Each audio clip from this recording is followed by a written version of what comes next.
Welcome back to Purely IFS, a show that aims to support therapists and practitioners in using internal family systems as their primary approach with clients.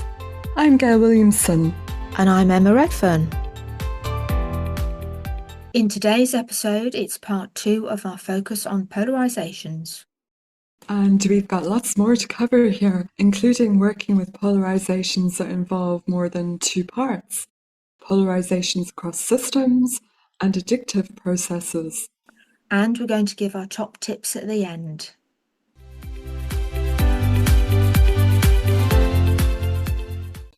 I'm thinking, Emma, of what a relief I found it when I got to grips with polarisations. Because for one thing, it meant I no longer had to wrestle with how to deal with a client who comes in with a strong view on something. You know how pre-IFS you may have encountered somebody saying something objectionable, and you'd have had that struggle of trying to be the perfect non-judgmental therapist, but eventually you might have felt you had to somehow counter what they were saying. I know now, of course, that it would be a part of me that would feel it had to control that part of them. Whereas now you can see that that extreme view is coming from a part of the person. Yeah, and you can hold the awareness of the part, and then it's probably a protector, and you can validate or at least acknowledge whatever it's saying.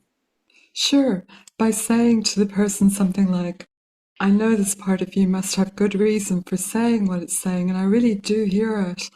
And I'm just wondering, is there any other part of you that might have a different view? So I don't need to judge or counter or argue or reassure. I just need to do my job of parts detecting.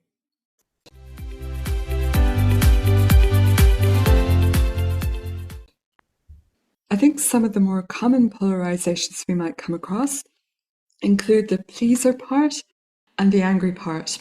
Yes, where if someone has really strong tendencies to be agreeable and compliant, it's worth being curious about whether there's another part with a lot of anger or a part who wants to rebel that the pleaser is working really hard to counter.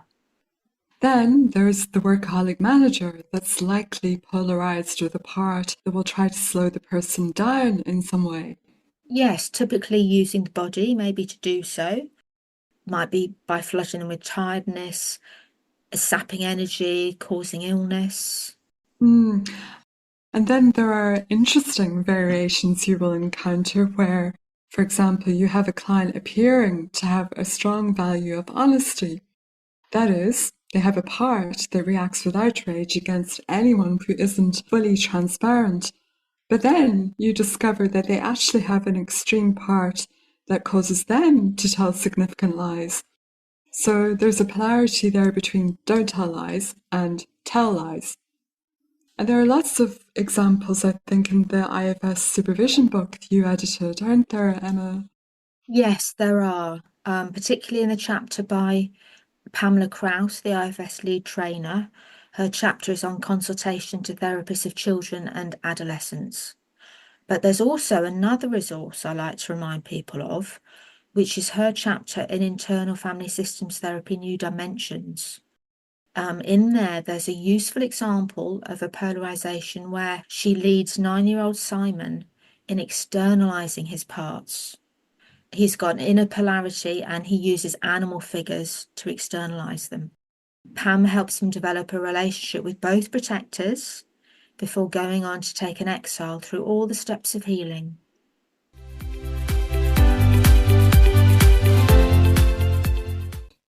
So we often find that there's a third part engaged with a polarity, trying to resolve or mediate the conflict. Just to make things a little bit more complicated. Yes. I included a great example in the IFS transitioning book of someone with an existing practice as an acupuncturist and as a craniosacral therapist.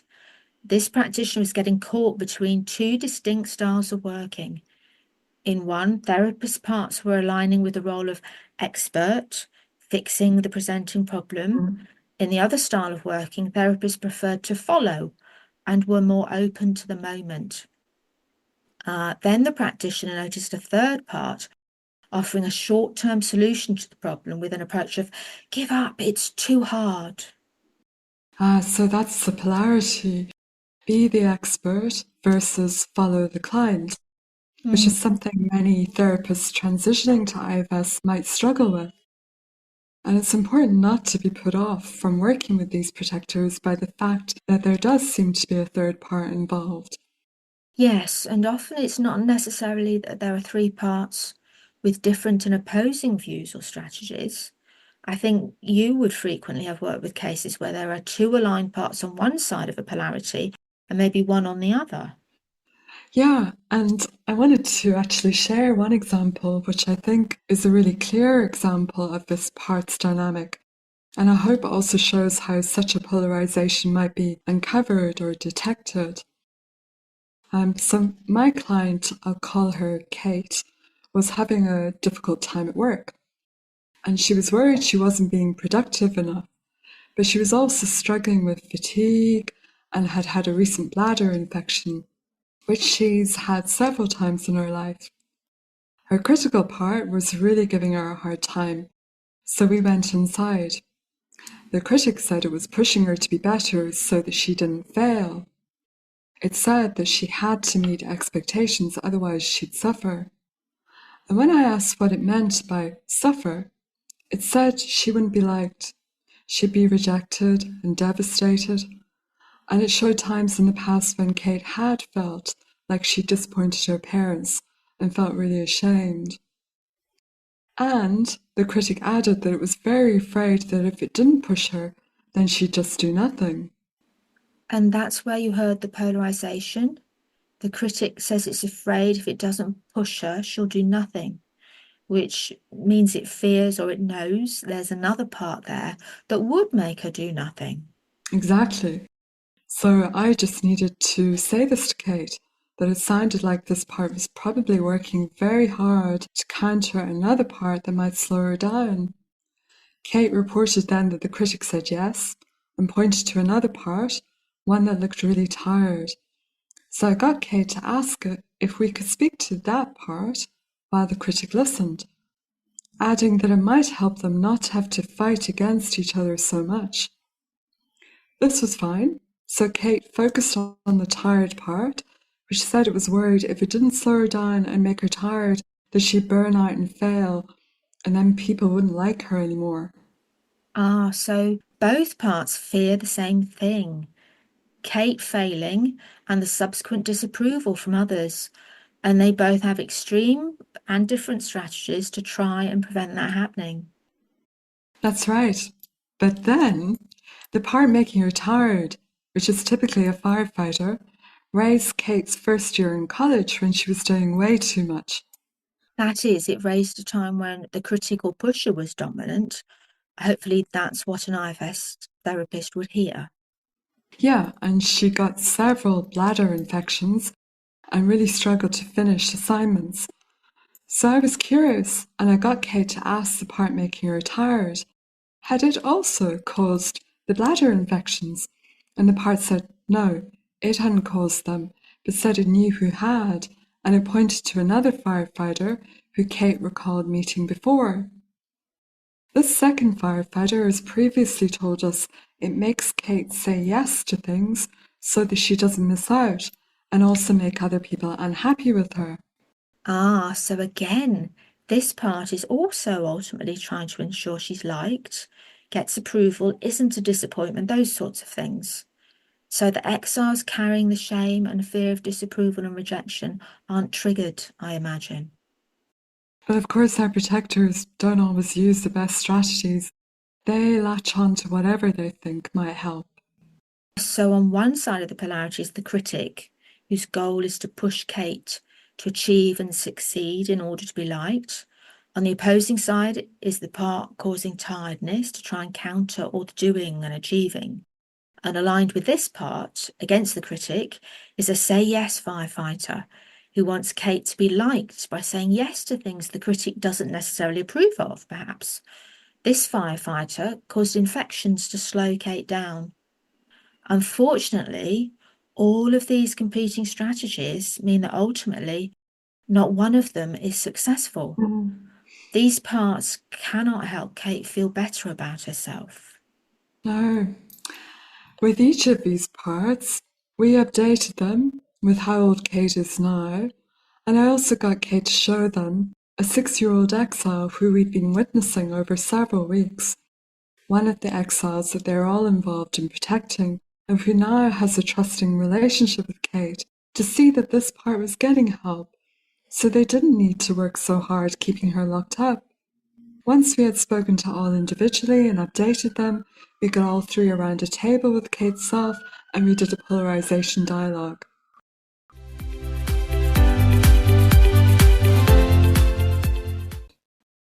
So, moving on to the impact of inner polarities on external systems. Inner polarities impact external systems and can evoke parts in others, or sometimes I use the term recruit part in others. Often unconscious alliances and polarizations can form between parts in two different systems, or we might say across systems. As in, for example, where a part of us may polarize with a part of the client, or a part of a supervisor may polarize with a part of a supervisee, or in the world outside the therapy room, where extreme parts of a person in a leadership position may give rise to highly polarized policies. Yes, or where a part of a parent may polarize with a part of their child. In the book I mentioned earlier, Internal Family Systems, New Dimensions, Pamela Krauss writes about how once curiosity towards your adolescent dependence is lost, so is the connection. She goes so far as to say that any time an adult leads from a part to counter their teen, whether or not out of protection, good intention, love, or logic, a polarization will develop. Ah, so common. Manager parts of the parent who may be taking the lead in parenting get stressed and overwhelmed, and they try to control the child or teenager in order to ease the parent's fear of being out of control, which of course only sets them up for a full-on conflict as a part of the child or teenager tries to resist that control. Yes, and regarding inside the therapy room, this is one area in which supervision is, of course, invaluable.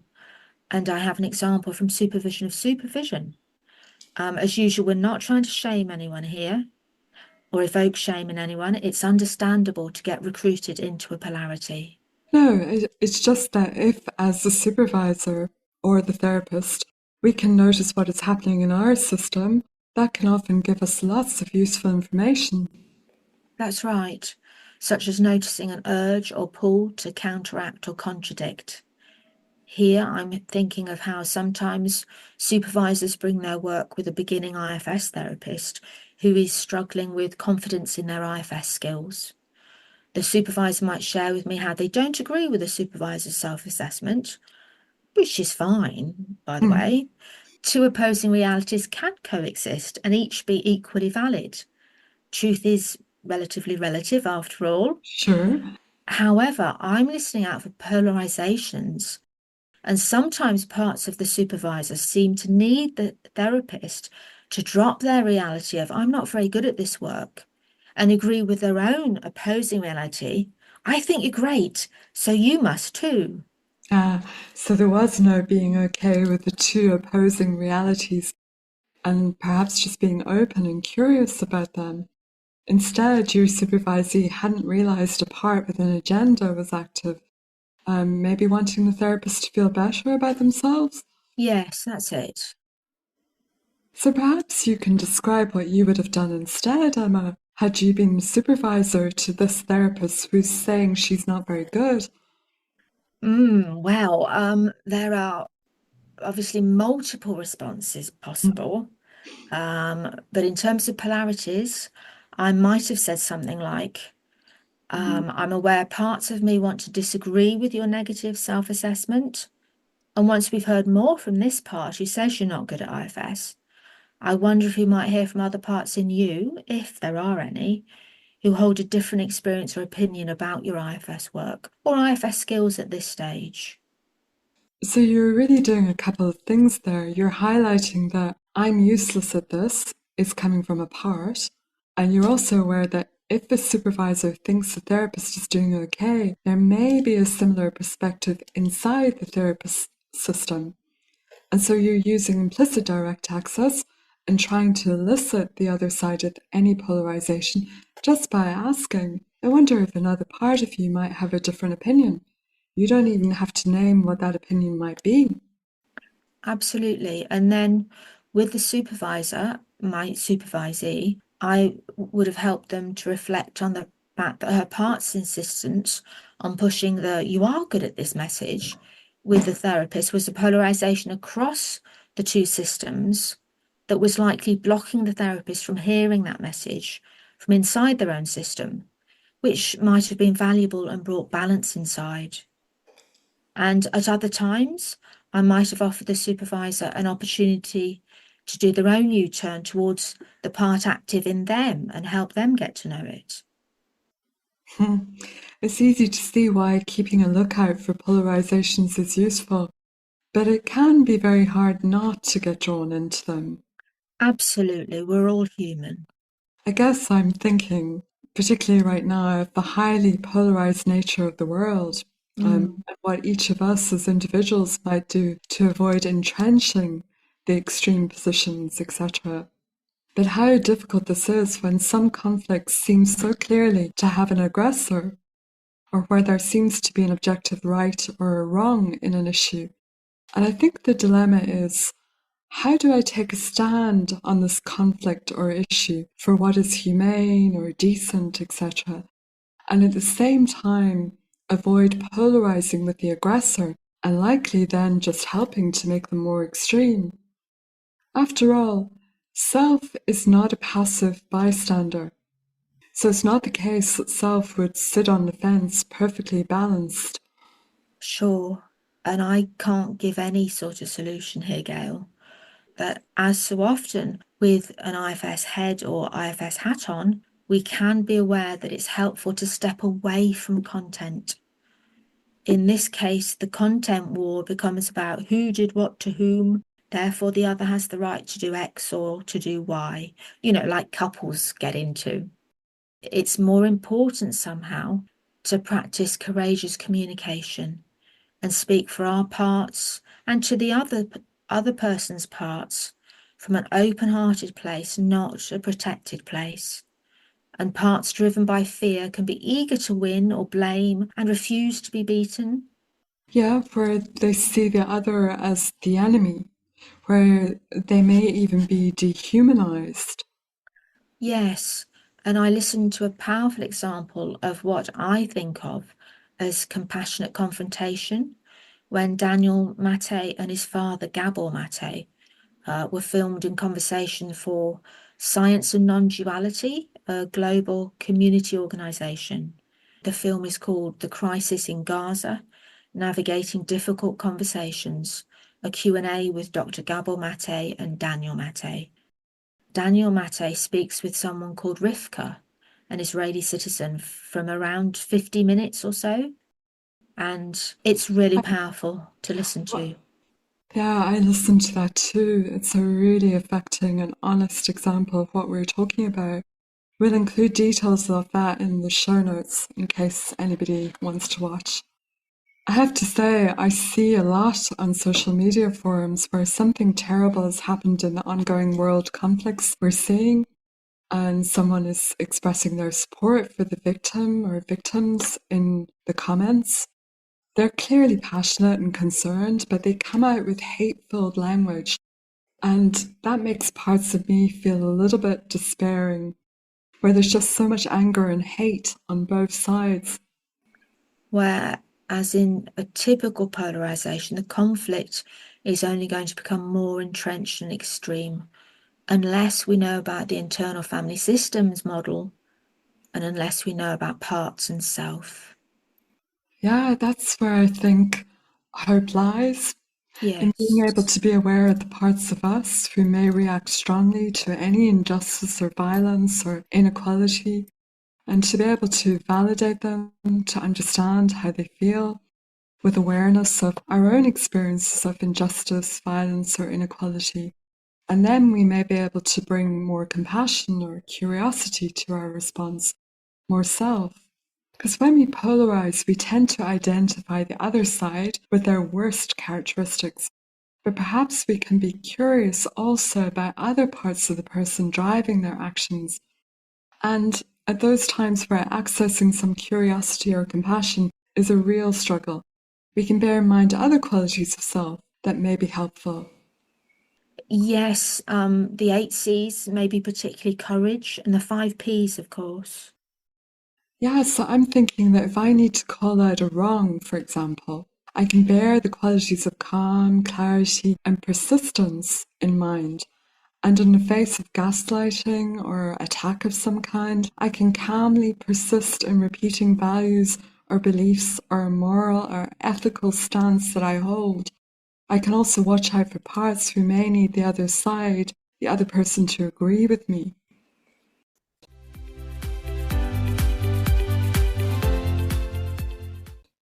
And of course, we can't talk about polarizations without touching on addiction, or as C. Sykes, who specializes in this area, terms it, addictive processes.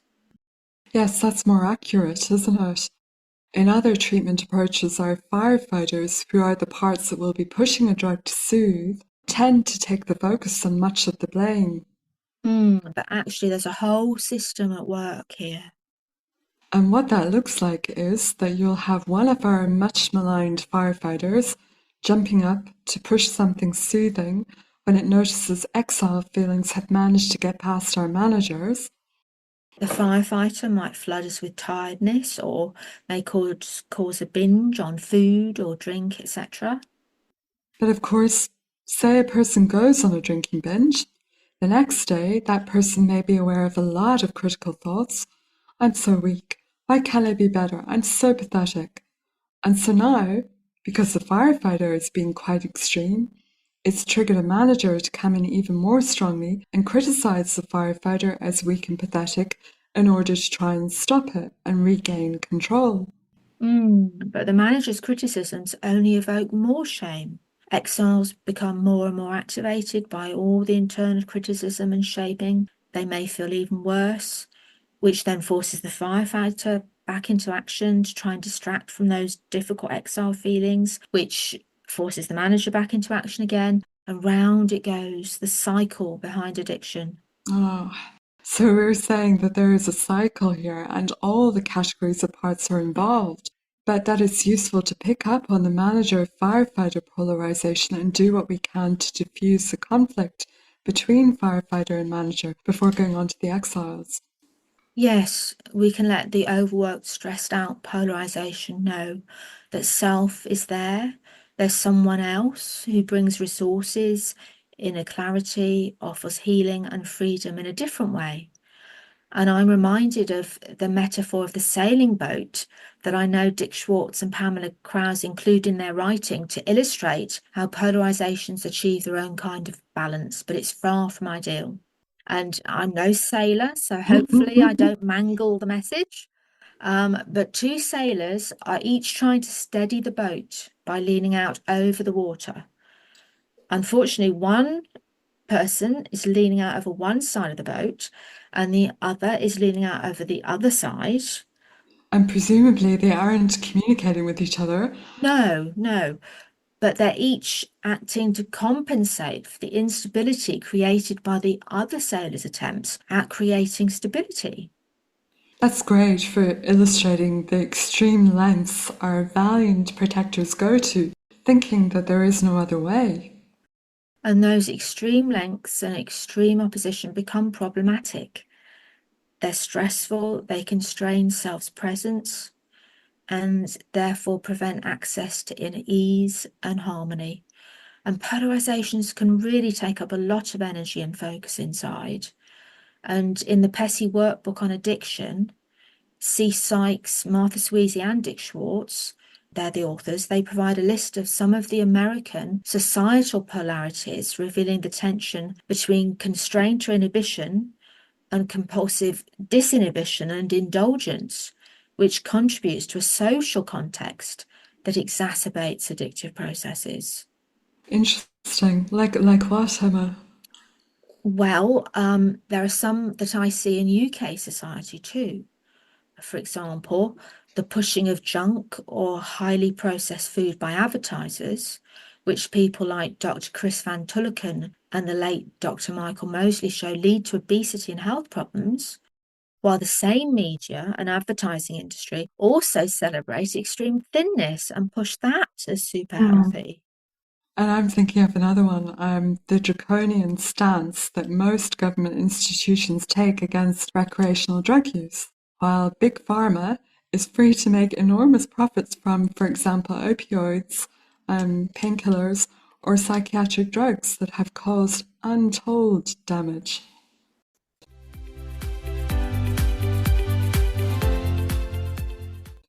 So before we finish, I wonder what might be our top tips regarding working with polarizations. Well, the first one might be to actively assume that most systems contain polarizations. I'd say it's normal. So our parts detecting can be invaluable here. Whenever a part is passionate about something, for example, it's worth getting curious about whether there's another part, inside or out, that passionate part is trying to counter or control. Hmm. And the second tip we'd suggest is don't take sides or align with a part that has preferences and biases that match your own.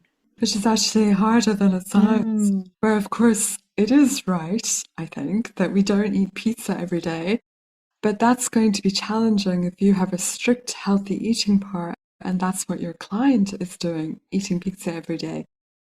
And of course, it may be similarly challenging to remain open if both you and the client have a dominant healthy eating part and the client's part is saying everything that your part agrees with, i.e., no pizza, no alcohol, 15,000 steps a day, etc.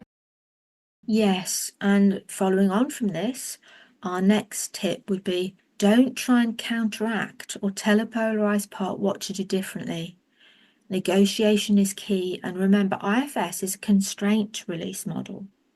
So it's more about focusing on what constrains polarized parts from easing up on their extreme and opposite positions, rather than trying perhaps to somehow change their minds.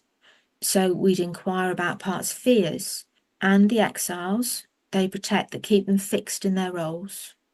Yes, and that idea of constraint release is coming, I think, from that fundamental understanding that we have what we need to heal. That is, we have self. So in IFS therapy, it's about freeing what is getting in the way of self rather than, for example, relying on willpower to counteract fears or extreme beliefs and feelings, etc., as per CBT, for example. Another tip, once you can access your own self energy, is to get explicit direct access under your belt, as it's likely to be useful for polarized parts to experience an outside, self led presence that is multi-partial or open to both parts in the polarity. And this may then smooth the way to going on to introduce the parts to self via insight. Sure, and I find implicit direct access is also useful, where if the therapist is the one talking to each part, you're bearing in mind that when you're with one, the other part is likely listening. And so when you can, you might be making certain comments that take that into account. For example, if you're talking to an angry part, polarized with a pleaser, and the angry part is saying of the pleaser, "Ah, he's so weak, he goes along with everything and makes my life so much harder." Well, I can reply saying something like, I can understand what you're saying. I do know that the pleaser is also trying to help, but your anger makes a lot of sense. So I'm obviously hoping that the pleaser will hear that I at least know it has good intentions.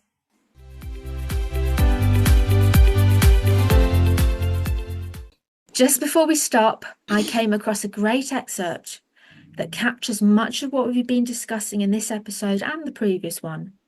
It's from an online newsletter by IFS coach Ash Chudgar called A Year of Living Plurally. If there's one thing I know for certain, it's that accepting and even valuing the diversity of perspectives within yourself, not choosing sides, not censoring any thought or wish, not shaming any part of who you are for thinking any thought, will make you much more comfortable as you navigate the complexities of human life. And as history complicates our lives faster and more completely than we could possibly predict, our plurality can save us, not just from emotional discomfort, but from the harmful seduction of enforced consensus. White supremacy, ethno-nationalism, nativism, these totalitarian ideologies attract the parts of people who are frightened by the mere fact of diversity. Honouring our own internal diversity is the most potent anti-fascist action we can take. I love it. That's great.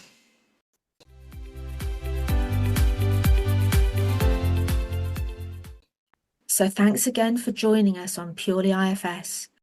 We'll be back again soonish. Bye for now. Bye, everyone.